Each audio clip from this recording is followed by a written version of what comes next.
உருவாய் அருவாய் உளதாய் இளதாய் மறுவாய் மலராய் மணியாய் ஒளியாய் கருவாய் உயிராய் கதியாய் விதியாய் குருவாய் வருவாய் அருள்வாய் குகனே. இது அருணகிரிநாதர் இயற்றிய கந்தர் அனுபூதியில வர பாடல் வரிகள்.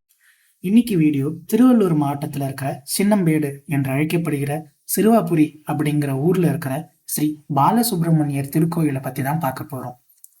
இந்த ஊருக்கு இந்த பெயர் வர்றதுக்கான காரணம் என்னன்னா, ராமாயண காலத்துல லவனும் குசனும் ராமர் பகவான் தான் தங்களுடைய அப்பா என்றே தெரியாம அவரை எதிர்த்து இந்த இடத்துலதான் போர் பண்ணியிருக்காங்க. அதனால சிறுவர் பிளஸ் போர் பிளஸ் புரி, அதுதான் சிறுவாபுரி என்றும், சின்னவர்கள் பிளஸ் அம்பு பிளஸ் எடு, அதுதான் சின்னம்பேடு என்றும் அழைக்கப்பட்டது. இப்போ இந்த கோயிலோட ஸ்தல வரலாறுக்கு வருவோம். சில 100 வருஷம் முன்பு முருகம்மை அப்படின்ற ஒரு பரம முருக பக்தை இங்க இருந்திருக்காங்க. சதா சர்வ காலமும் முருகப்பெருமான் மேல பக்தி கொண்டு முருக ஞாபகம் பண்ணிட்டு இருந்திருக்காங்க. இது அவங்களுடைய கணவருக்கு சுத்தமா பிடிக்கல. ஒரு நாள் கோபமடைந்த தனது கணவர் தன்னுடைய இரு கைகளையும் வெட்டி வீசிடுறாரு. இதையெல்லாம் பொருட்படுத்தாத முருகம்மை முருகப்பெருமான் மேல இருந்த பக்தியில மட்டும் போக்கஸ் பண்ணி அவருடைய நாம ஜபத்தை கைவிடவே இல்லை.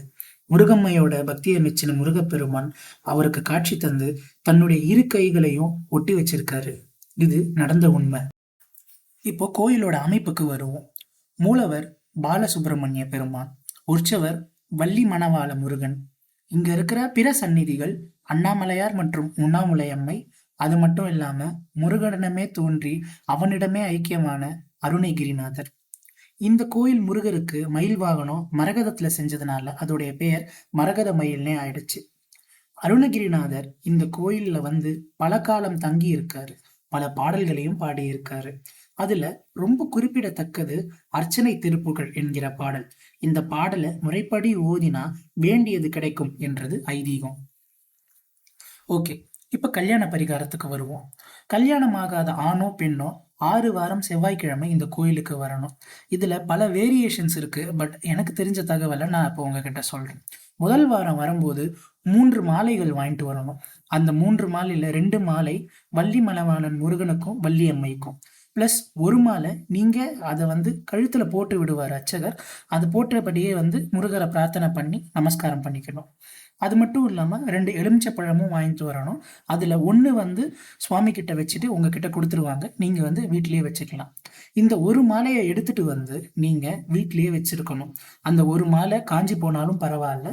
திருமணம் முடிஞ்சதுக்கு அப்புறம் நீங்க தம்பதியரா வந்து அந்த ஒரு மாலையை திரும்ப முருகப்பெருமானுக்கே அர்ப்பணிக்கணும். இது நன்றி உணர்ச்சி உள்ள ஒரு செயல்.